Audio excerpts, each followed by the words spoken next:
votre émission Santé pour tous, émission préventive qui démocratise l'accès à des informations autour de la santé et du bien-être. Vous m'entendez ? Oui, ok. On continue.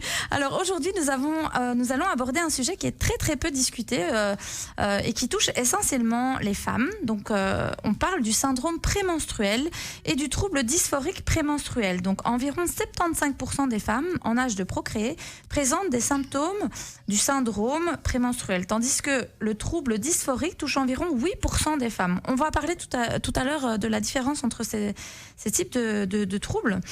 Il existe par exemple beaucoup de témoignages de femmes qui ont été diagnostiquées avec un trouble dysphorique prémenstruel suite à une tentative de suicide. Donc en fait, il a fallu attendre que des choses graves arrivent pour se rendre compte que ces femmes en fait souffraient de ces troubles-là.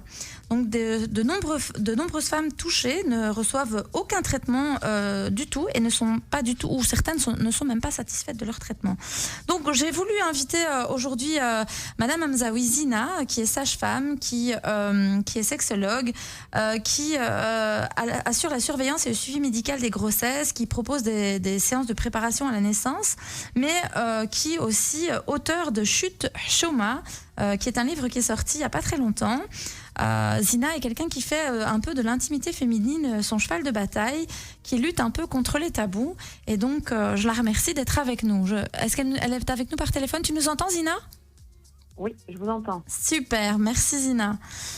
Nous avons également invité Bakali Tahiri Amjad, qui est psychologue clinicien. Il va nous parler de l'impact psychologique et relationnel du syndrome prémenstruel sur la vie quotidienne des femmes. Et donc, nous allons d'abord commencer par définir qu'est-ce que ce syndrome prémenstruel, qu'est-ce que ce trouble dysphorique, et on va un petit peu aborder la différence entre les deux. Donc, je vais commencer avec Zina Hamzaoui. Est-ce que vous pourriez nous dire qu'est-ce que le syndrome prémenstruel et quels sont les symptômes physiques de ce syndrome ? Alors, bonsoir, salam alaikum. Merci pour l'invitation, Virginie. Alors, un syndrome, en fait, il faut savoir que c'est un ensemble de symptômes. Ce sont des... Est-ce que vous m'entendez bien ? Oui, je vous entends. Ok. Donc, c'est des manifestations cliniques. Donc, le syndrome prémenstruel, c'est un ensemble de symptômes qu'on observe qui vont du simple mal de tête à la tension au niveau des seins, à de la fatigue, voire parfois un petit peu des troubles plus au niveau psychologique, donc une envie de rien faire, voire dans certains cas vraiment un état de déprime plus profond. Alors ce syndrome prémenstruel, il a lieu dans les 14 jours qui précèdent l'arrivée des règles, donc c'est dans la deuxième partie du cycle féminin. Et il est présent, on dit, chez une femme sur deux, donc près de 50% des femmes, ce qui n'est pas rien, sauf qu'il est très rarement diagnostiqué. Pourquoi ? Parce qu'on a un petit peu banalisé tout ceci. En gros, une femme qui est un peu fatiguée, on lui dit « Oh là là, t'as tes règles ». C'est un peu comme si c'était quelque chose de très tabou, très mal vu, parce qu'en fait, ça fait vraiment partie intégrante de notre vie de femme. Et c'est vraiment très récent qu'on nomme ce syndrome prémenstruel. En tout cas, dans l'histoire avec un grand H, ça date des années 1950. C'était une gynécologue qui a mis ce terme syndrome prémenstruel. Avant ça, on en parlait très, très rarement et on voit encore qu'aujourd'hui, ça reste très tabou. Il y a beaucoup de femmes qui confondent le syndrome prémenstruel avec les règles. Or, ce sont vraiment deux choses différentes. Le syndrome prémenstruel, en général, prend fin quand les règles arrivent. Il n'est pas... Donc, ces symptômes que j'ai cités un petit peu ne sont pas présents pendant à chaque cycle. Parfois, ça peut être les premières années de nos règles. Parfois, c'est vers la vingtaine. Parfois, c'est vers la trentaine. Et en général, ça s'arrête avec l'arrivée de la ménopause. Parfois, il y a des gynécologues qui vous disent « Oh, mais non, ça n'existe pas. » Moi, je me souviens, une fois, j'avais déjà été demandée. Je dis « Oui, j'ai l'impression que mon humeur change quand même assez fort juste avant d'être indisposée. Est-ce que c'est pas hormonal, etc. » Et puis, les gynés, ils vous disent « Ouais, mais non, mais rien à voir, c'est dans votre tête, ça. » Enfin, je veux dire, on vient vous dire des trucs comme ça, alors qu'on sent fondamentalement dans notre corps qu'il y a quand même des changements. Enfin, au niveau de nos attitudes, on va être peut-être plus impulsif ou on va s'énerver un petit peu plus. Est-ce que ça fait partie du syndrome prémenstruel ? Ça peut. Ça peut ou pas. Oui, voilà. C'est-à-dire qu'on ne peut pas tout mettre aussi sur le syndrome prémenstruel, mais donc ce qu'on invite justement à faire, c'est qu'on invite les femmes à tenir un petit journal de bord avec vraiment un agenda où chaque jour, elles vont écrire les symptômes qu'elles observent, qu'elles ressentent, pour voir après quelques cycles si ça a un lien avec vraiment leur cycle hormonal. Si on voit que sur plusieurs cycles menstruels, les symptômes se répètent, alors là, on peut tout à fait établir un lien de corrélation entre ces symptômes-là et les règles, et donc on va appeler ça le syndrome prémenstruel.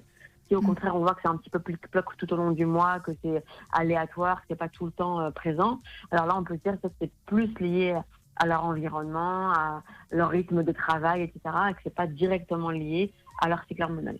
Ok. Alors, je vais me retourner du coup plus vers Monsieur Bakali Tahiri.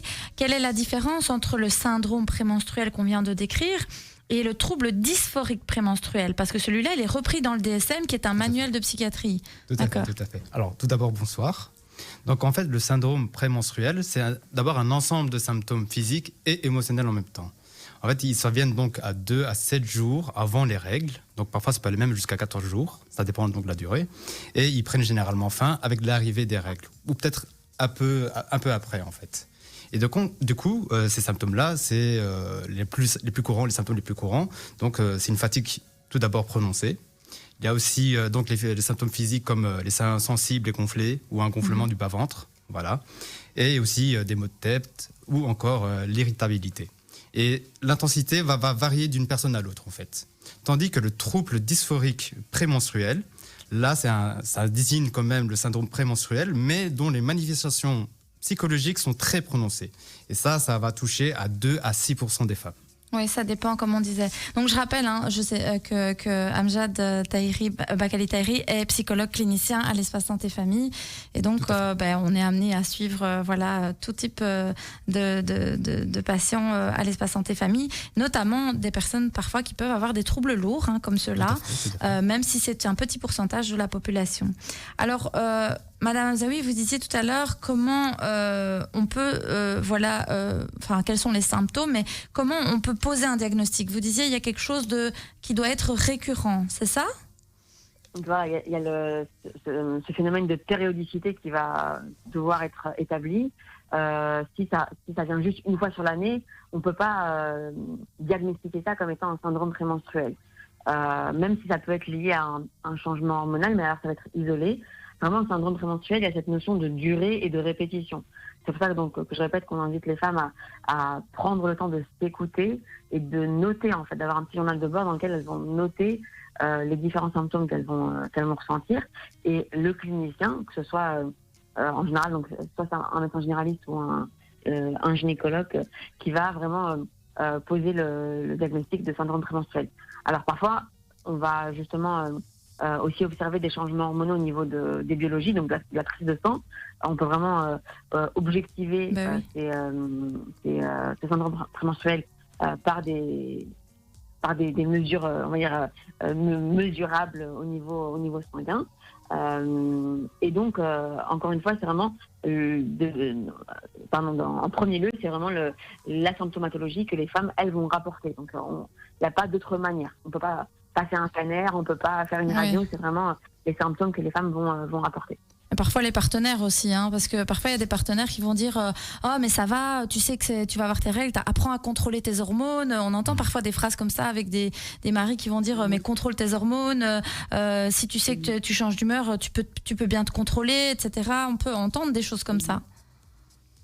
Et c'est vrai que c'est important aussi d'écouter son entourage et de dire si à chaque fois ils me disent que je suis fatiguée et donc que je suis fatigante aussi de manière rythmique, ça doit me mettre la puce à l'oreille et je peux du coup en parler à mon médecin. Un truc important aussi, c'est de ne pas attendre des années avant de consulter. Parce que le fait d'être dans ce flou et de ne pas savoir ce qui nous arrive, c'est très perturbant et pour nous et pour notre entourage. Donc vraiment, j'invite les jeunes filles qui nous écoutent et qui se sentent concernées par le sujet à consulter, même s'il n'y a pas eu de vie sexuelle. Parce que ça, c'est un gros tabou, c'est parce que j'ai pas eu de vie sexuelle, je dois attendre d'être mariée ou d'avoir une vie sexuelle pour consulter un ou une gynécologue. C'est vraiment deux choses distinctes et c'est très important de le rappeler parce qu'il y a aussi un gros tabou par rapport à ça. Et ce n'est pas normal de ne pas se sentir bien. C'est pas parce que on parle d'une femme sur deux qui souffre du syndrome prémenstruel qu'on doit banaliser ça. C'est-à-dire, oui, c'est fréquent, Mais oui, on peut mettre des choses en place. Donc, peut-être qu'on en parlera un peu plus tard par rapport aux choses qu'on peut mettre en place. Alors, moi, je me retourne plutôt vers notre psychologue, donc Monsieur Bakali Tahiri. Quels sont les symptômes psychologiques de ce trouble, syndrome? Enfin, voilà, qu'est-ce qu'on peut retrouver au niveau des soucis psychologiques chez ces femmes?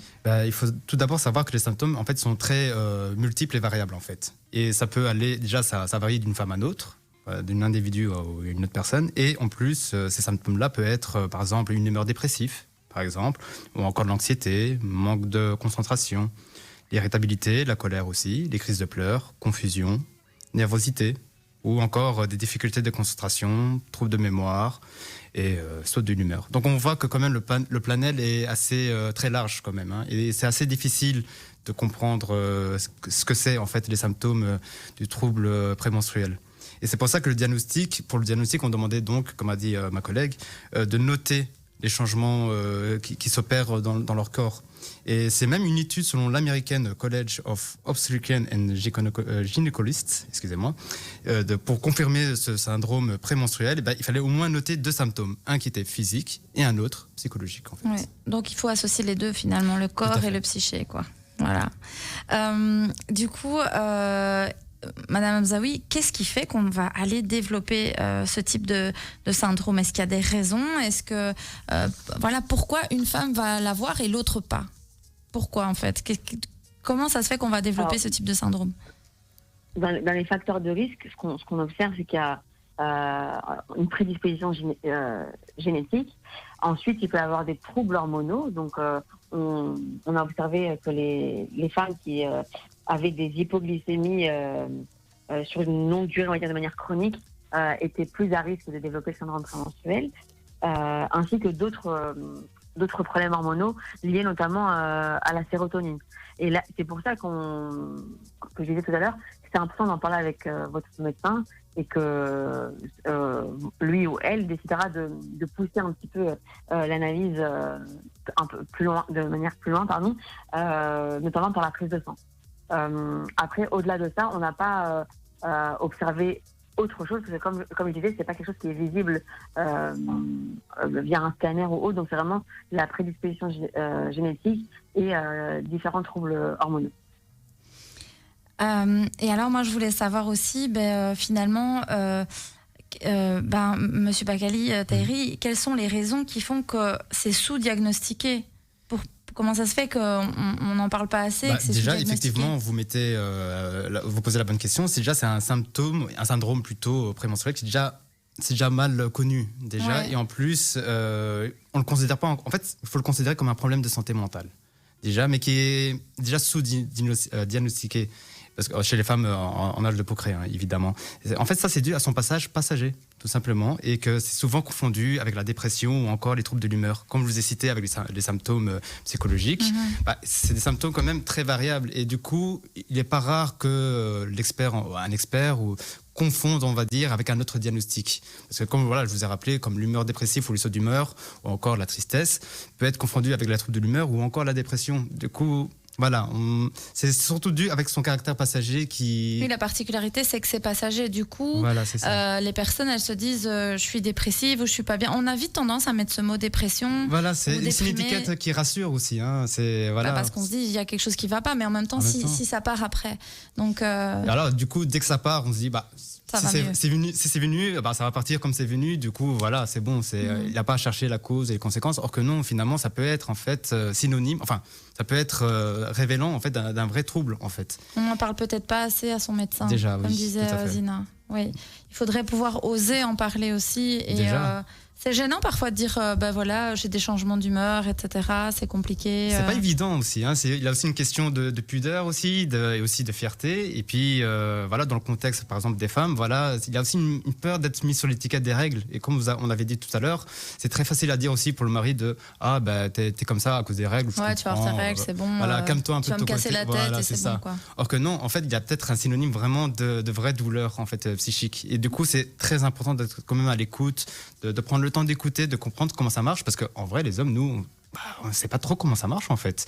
Et du coup, ça vaut la peine vraiment de communiquer En fait, c'est ça aussi. La communication peut être aussi une solution par rapport à ce syndrome. Le fait d'être écouté, déjà, joue beaucoup. Aussi, ça, on apprend à l'espace santé famille, que l'écoute joue beaucoup, en fait, sur le bien-être et permet vraiment de relâcher un peu ce mal-être qu'on ressent autour de nous, en fait. Ouais, en tout cas, la communication est essentielle, ça, c'est sûr. Ça, Donc, c'est sûr. de pouvoir échanger avec son partenaire. Et c'est pas toujours quelque chose, je pense, qui doit être facile à discuter avec le partenaire, quoi. Bah non, encore une fois, c'est À une parler question de pudeur de aussi. pudeur, Et ouais. puis, voilà, les hommes ont du mal aussi à comprendre comment le corps des femmes fonctionne. Et du coup... Zina, vous avez déjà remarqué, vous, que par exemple, bêtement, les règles, les hommes, ils en parlent pas trop, ils connaissent pas trop, enfin, ils savent pas trop quels sont les symptômes, qu'il peut y avoir des changements d'humeur ou comment ça fonctionne, etc., que c'est une fois par mois ou un truc du style, quoi. Est-ce que vous remarquez ça parfois dans les jeunes couples que vous recevez en consultation ? En général, donc les hommes qui ont eu des sœurs savent ce que c'est que les règles. Par contre, les hommes qui viennent de fratries exclusivement masculines, là, pour eux, parfois c'est une grande découverte parce qu'on leur a jamais expliqué ça. Et si je peux me permettre, je voulais rajouter, pourquoi est-ce qu'aujourd'hui c'est encore le syndrome prémenstruel est encore assez méconnu et c'est encore tabou? Tout simplement parce qu'on vit dans une société dirigée par des hommes pour des hommes.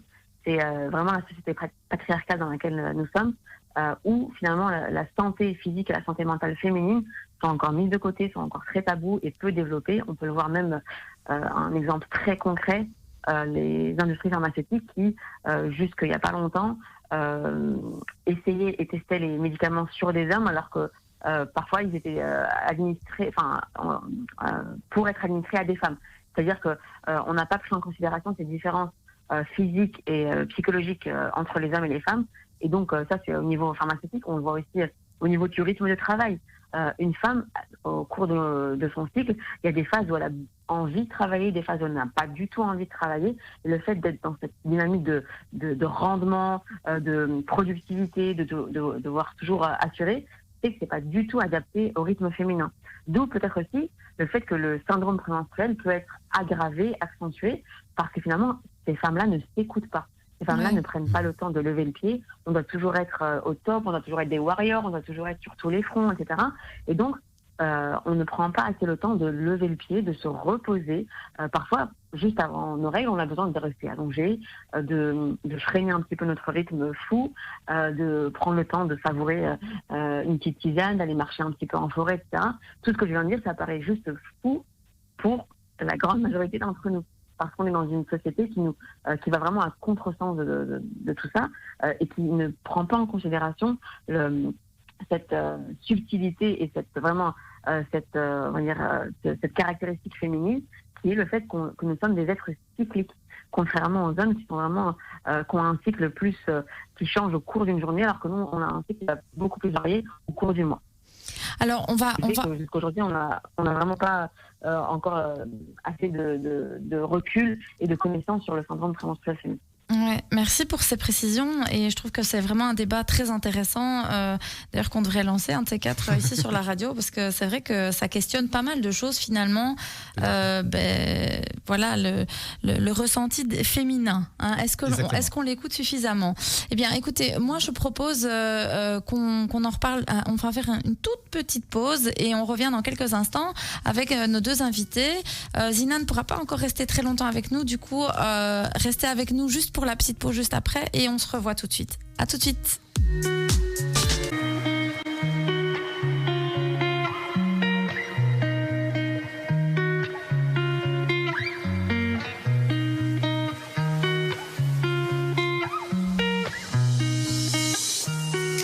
Voilà, chers auditeurs, nous sommes de retour dans votre émission Santé pour tous. Aujourd'hui, on parle du syndrome prémenstruel et du trouble dysphorique prémenstruel avec nos invités. Donc, on a Zina Hamzaoui qui est sexologue, clinicienne et qui est aussi sage-femme, qui vient nous parler, de l'aspect physique et un peu psychologique aussi, hein, puisque c'est aussi sa formation.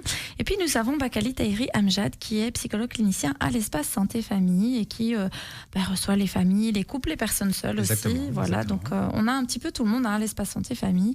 D'ailleurs, on est en travaux actuellement. C'est galère. On s'agrandit justement pour vous mieux vous recevoir et avoir plus de cabinets. Parce que voilà, on essaie que tout se passe bien et que tout le monde puisse être reçu dans le meilleur. Et surtout qu'ils se sentent accueillis. Qu'ils se sentent bien accueillis, surtout. Parce à l'aise, surtout, en fait. On devient serré là-dedans. Hein, donc, voilà. Alors, donc, on revient un petit peu sur nos syndromes. Et moi, j'avais quand même une petite question à Mme Zawi avant qu'elle s'en aille. Je voulais lui demander, est-ce que le degré des symptômes peut augmenter avec l'âge?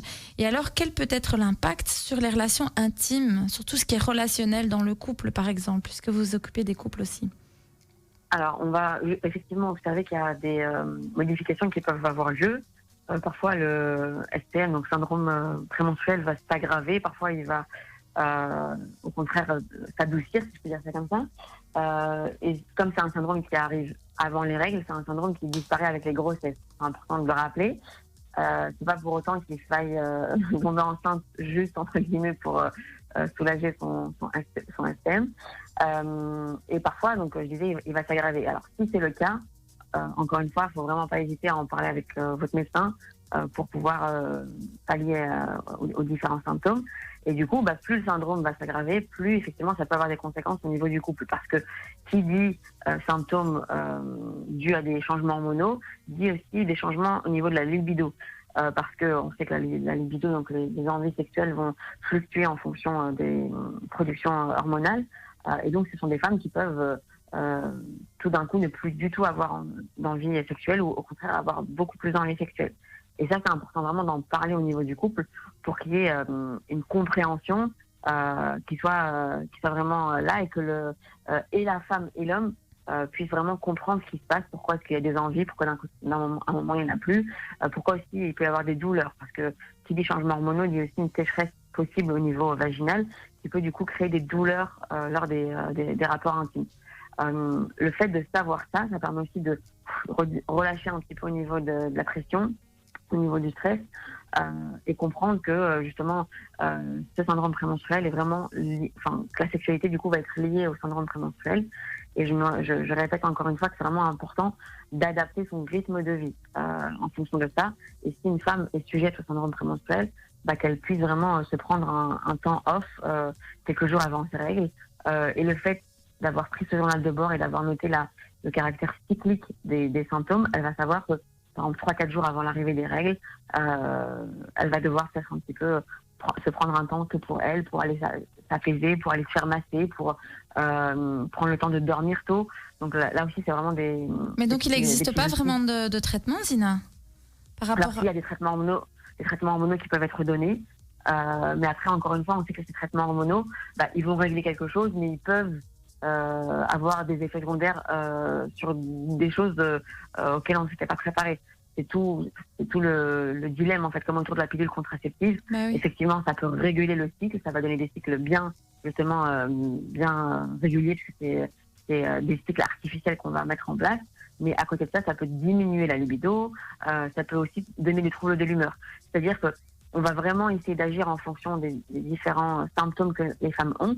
Et la première des choses à mettre en place, c'est d'abord de régler sans intégrer de traitement médicamenteux. Donc, on va conseiller aux femmes d'introduire une activité sportive, de dormir plus tôt, de gérer leur stress. Et donc là, ça va parfois être un travail qu'elles peuvent faire seules. Parfois, elles vont devoir être accompagnées. Et le fait de déjà mettre ça en place, avec des remèdes naturels, il y a par exemple l'huile d'onagre qui revient, il y a le gâtillier qui revient, il y a les huiles essentielles de lavande et de camomille qui reviennent, l'adaptation de l'alimentation, c'est des choses qui sont à la portée de toutes, mais comme c'est méconnu, ce sont des femmes qui vont traîner un syndrome prémenstruel pendant des années, alors qu'il peut tout à fait être pris en charge avec des moyens très accessibles. Mais et chez qui alors on peut aller demander ces traitements naturels? Enfin, il faut aller voir quoi, une diététicienne ou mais parce que tout le monde n'est pas formé. Ça peut être oui, tout à fait. Donc ça peut être une diététicienne, ça peut être une naturopathe, ça peut être une herboriste. Toujours des personnes qui sont formées. Par exemple, c'est comme l'herboristerie, on va pas juste chez l'épicier du coin qui vend des plantes. On va chez une herboriste tunisienne qui fait des études et qui connaît les plantes. Et pareil, une plante qui va aller à Madame A ne va pas forcément fonctionner chez Madame B. Donc ça, c'est important aussi de vraiment avoir une prise en charge globale. Et pareil, les médecines alternatives, elles ne se suffisent pas à elles-mêmes, comme la médecine conventionnelle ne se suffit pas à elle-même. Et ça, c'est important parce que on passe souvent d'un extrême à l'autre où les gens disent j'en ai vraiment ras-le-bol, ça fait 10 ans que je suis chez mon médecin, il ou elle n'a jamais rien trouvé, donc aujourd'hui, boum, je balance tout ça et je vais, on va dire de l'autre côté, je vais faire uniquement des médecines alternatives, des médecines plus douces, mais qui vont passer à côté de certaines pathologies. Donc c'est vraiment très important d'avoir une prise en charge globale de l'individu, et là d'avoir une prise en charge globale des femmes et de leur cycle. Ok. Ben écoutez, Zina, merci. C'est toujours un plaisir en fait de vous avoir à la radio et de vous rencontrer parce que franchement, c'est toujours chouette vos interventions. Je rappelle que Zina Hamzaoui a sorti un livre qui s'appelle Chut Chouma, c'est ça, hein? C'est ça. Voilà. C'est un super chouette livre. Je viendrai le présenter bientôt. Ah ben voilà, on sera avec plaisir, on sera vraiment content de le voir et même si pourquoi pas une fois venir le présenter à l'espace Santé Famille, ça pourrait être très chouette. C'est vraiment un livre justement qui essaye d'abattre un peu tous les tabous, hein, qui permet d'aborder plein de choses sur l'intimité sans tabou. Et donc voilà, nous on le recommande. Donc je crois, où est-ce qu'on peut le trouver ce livre? Il est publié sur Internet et dans différentes librairies sur Bruxelles. Donc, normalement, si vous tapez Chut Chouma sur Internet, vous allez trouver les différents points de vente. Ah, bah, c'est chouette. Donc, voilà. Ben, moi, je l'ai aussi à la maison. Donc, voilà, je vous conseille. Je remercie Zina. Donc, à très, très bientôt. Et bonne continuation. Au revoir. Merci, bonne soirée. Au revoir. Alors, on continue donc avec notre psychologue parce que lui, je le garde jusqu'à la fin. Hein, je vous préviens, il est obligé. Donc, bien sûr. Présent jusqu'au bout. Présent jusqu'au bout. Donc, moi, j'avais envie d'approfondir un tout petit peu plus donc les symptômes du syndrome prémenstruel ou du trouble dysphorique prémenstruel, parce que justement, on dit que les symptômes sont assez similaires à la dépression. Tout à fait. Et du coup, comment est-ce qu'on peut distinguer les deux troubles par rapport à la dépression aussi? Oui. Comme vous le soulignez vous-même, hein, les symptômes sont quand même très corrélés, on va dire, avec la dépression ou encore les troubles de l'humeur. Beaucoup plus avec les troubles de l'humeur. Et en fait, ce qui va changer la différence entre les deux, c'est surtout la durée. C'est la durée des symptômes qui vont faire que le diagnostic sera différent, en fait. Parce qu'avec le trouble prémenstruel, du coup, on va parler ça de moins de 2 semaines, on va dire. Ce sera de l'histoire de quelques jours. Tandis que les troubles de l'humeur, ou encore de la dépression, là, on parle de persistance quand même, et qui va au-delà même de 2 semaines. Et puis, on pourrait même approfondir sur le cas de la sévérité. Mais bon, ça, c'est encore tout un autre domaine, on va dire. Parce que quand on parle vraiment de troubles de l'humeur, c'est quand même des gros changements d'humeur. Et on parle de dysphorie, ça veut dire que on touche vraiment au cerveau humain et à la psychiatrie. C'est ça, les troubles de l'humeur, c'est beaucoup plus profond que ça n'a l'air. C'est pas simplement dire aujourd'hui je suis d'humeur morose. Non, c'est les troubles de l'humeur, c'est beaucoup plus profond. C'est-à-dire qu'on change d'une humeur à l'autre en un instant, sans aucune raison. À un moment on peut rire, à un moment on peut pleurer. Et sans raison, on va dire valable, on va dire, ou apparente. C'est pour ça qu'on retrouve vraiment ce type de pathologie dans la psychiatrie, en fait. C'est parce que c'est pour ça qu'il est répertorié dans le DSM. Dans les DSM, parce que c'est vraiment un trouble très, très, très fort. Tandis que le trouble prémenstruel, là, c'est lié au corps de la femme, en fait. Et c'est lié surtout, comme on l'a beaucoup souligné, en fait, c'est surtout passagère. Du coup, ça va être intense sur un court moment, mais à la fin, ça va petit à petit se calmer, mais ça va revenir au prochain cycle, du coup. C'est ça qui fait la différence des deux. D'accord. Et du coup, moi, je me dis, si c'est relevé dans la psychiatrie, je suppose qu'il doit y avoir alors des traitements médicamenteux, peut-être des antidépresseurs, ça on ne sait pas. Il faudrait qu'on invite un psychiatre. Là, Zina nous a donné des petites pistes parce qu'elle disait, finalement, si on donne un traitement médicamenteux, le risque c'est d'avoir des effets secondaires. On pense à la pilule, etc. Il y a des pilules fortement dosées, etc. hormonalement. En plus, on sait que dernièrement, ça fait des effets secondaires. Et ça aussi, c'est un sujet qu'on ne parlait pas beaucoup dans notre société. Les effets secondaires de la pilule. D'ailleurs, maintenant, il y a toute une campagne sur la contraception masculine. Tiens, ça serait bien qu'on fasse une émission sur la contraception masculine. On n'a pas pensé à faire ça, mais parce qu'on était dans le mois rose, alors on s'est dit qu'on allait parler plus d'ailleurs, la semaine prochaine, on parle du cancer du sein pour les auditeurs qui nous suivent. Ça sera aussi intéressant. On reste sur le même sujet. Mais du coup, j'ai encore une petite question technique à vous poser, Monsieur Bakaliteri. Après, on discutera plus du relationnel, mais j'aimerais vraiment pour que nos auditeurs comprennent bien ce syndrome-là. Est-ce qu'il y a des facteurs internes ou externes qui renforcent le syndrome prémenstruel? Oui, alors, tout d'abord, il faut savoir que les croyances des personnes, au sujet des expériences cycliques, menstruelles et ménopausiques, sont apprises déjà sont apprises et les attitudes à leur égard dans un contexte culturel défini. Par exemple, ici en Belgique, voilà, on a une certaine idée de ce que c'est les menstrues, la ménopause, et la culture d'origine aussi va jouer aussi un petit rôle.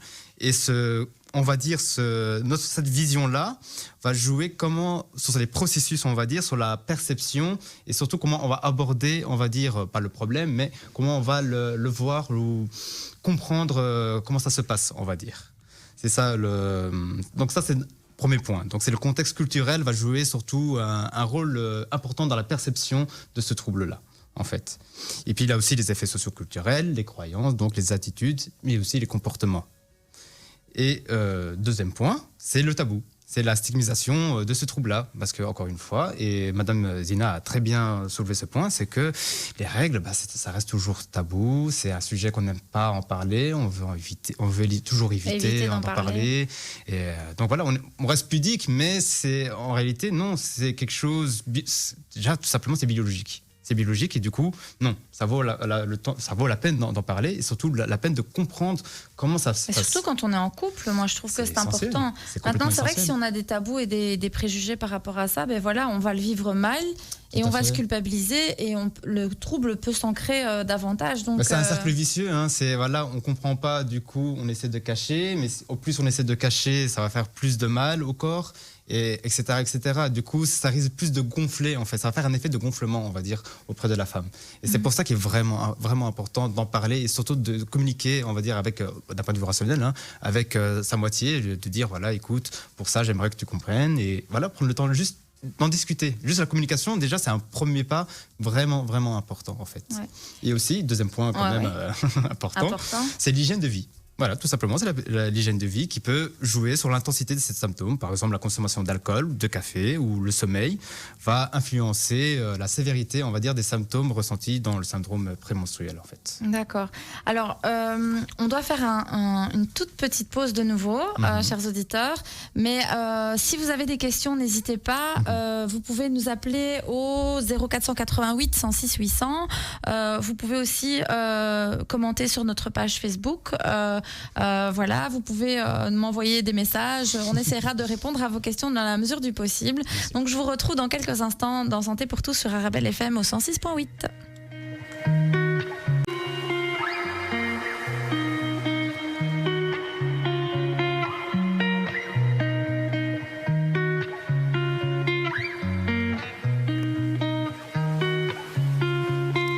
Chers auditeurs, nous sommes de retour dans votre émission Santé pour tous. Je suis restée en cette fin d'émission avec Bakali Tahiri Amjed, qui est psychologue clinicien à l'espace Santé Famille. Bonsoir. Voilà, et donc il va terminer cette émission avec moi et c'est très chouette. Aujourd'hui, on parle des troubles prémenstruels et notamment aussi des syndromes dysphoriques prémenstruels.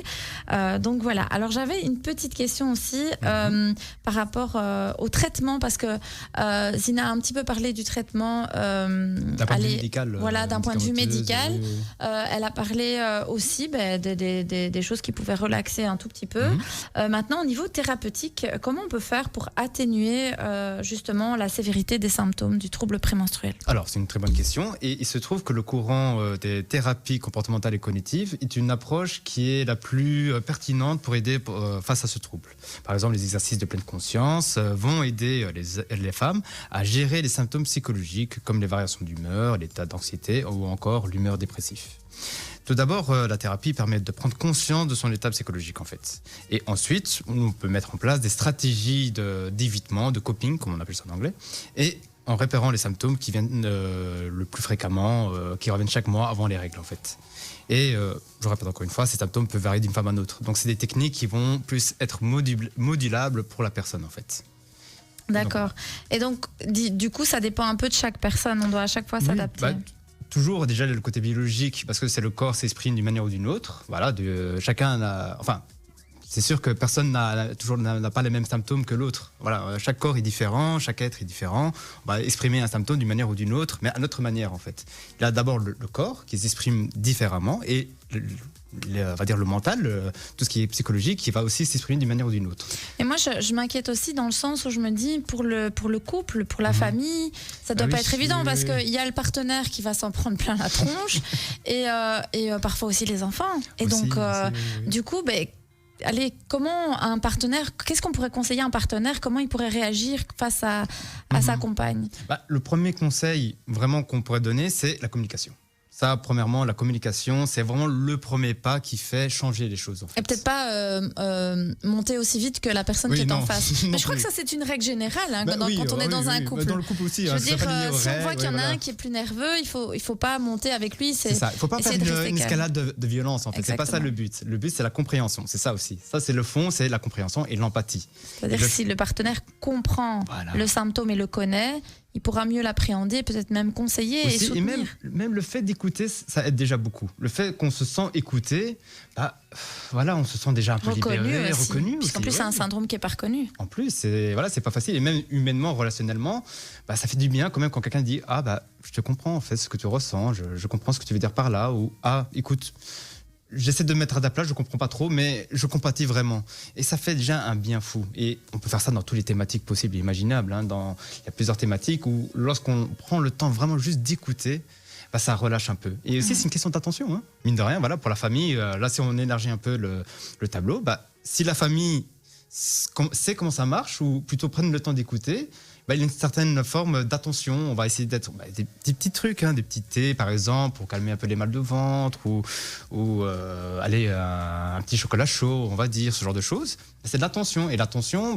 c'est des petites marques d'attention qui peuvent peut-être soulager la personne et la calmer. Et moi, je pense par exemple aussi aux enfants. Je pense que il faut pouvoir en parler, expliquer. Mais maman, elle n'est pas dans une période facile, mais t'inquiète pas, ça n'a rien à voir avec toi, ça va passer.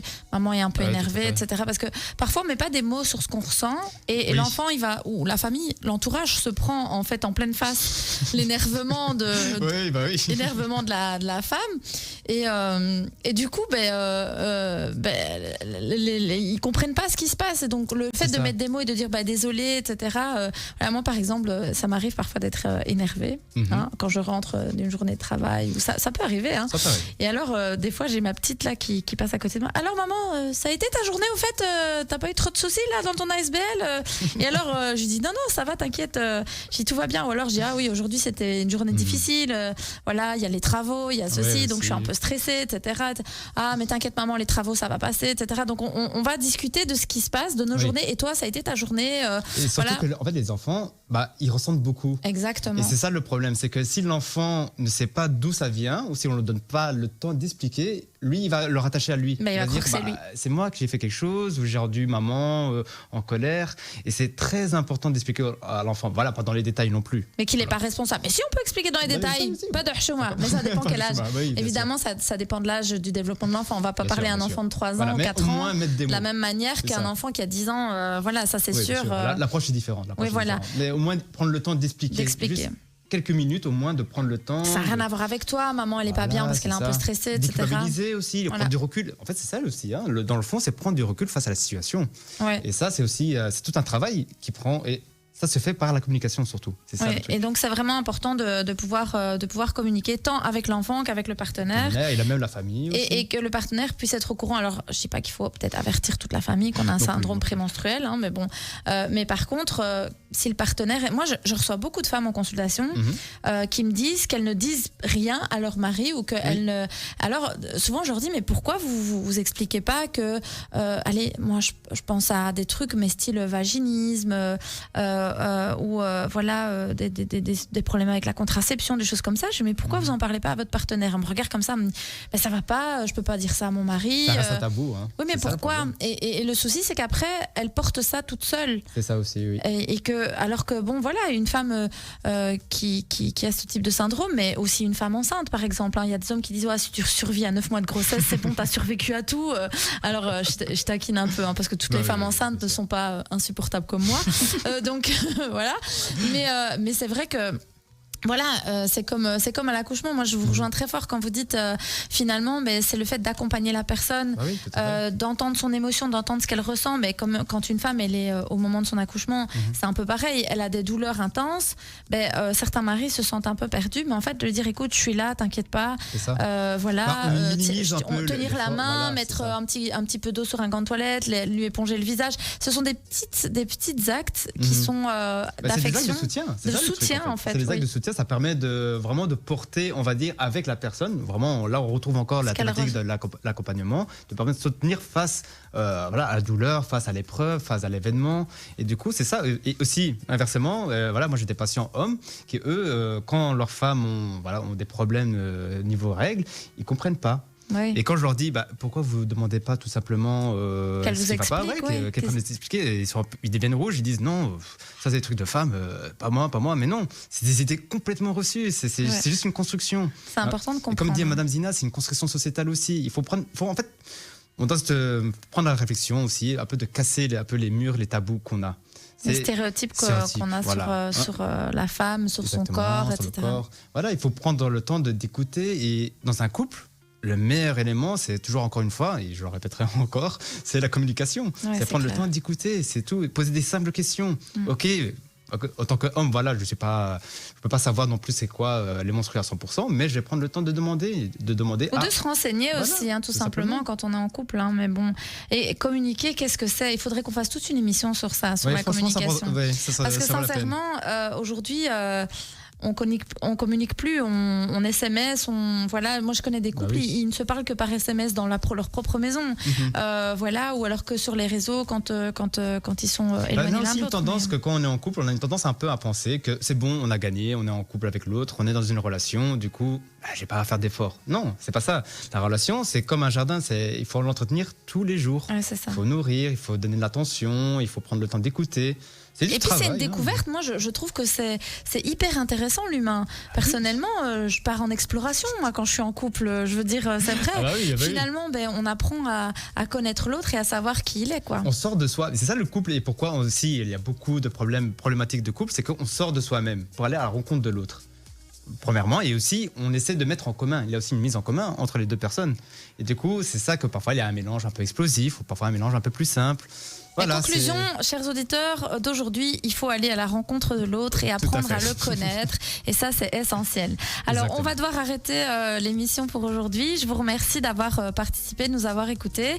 La semaine prochaine, on parle du cancer du sein avec des spécialistes et aussi un témoignage très touchant d'une patiente qui a été atteinte du cancer du sein. Donc, retrouvez-nous tous les jeudis de 18 à 19h dans Santé pour tous sur Arabelle FM au 106.8. À très bientôt. À bientôt.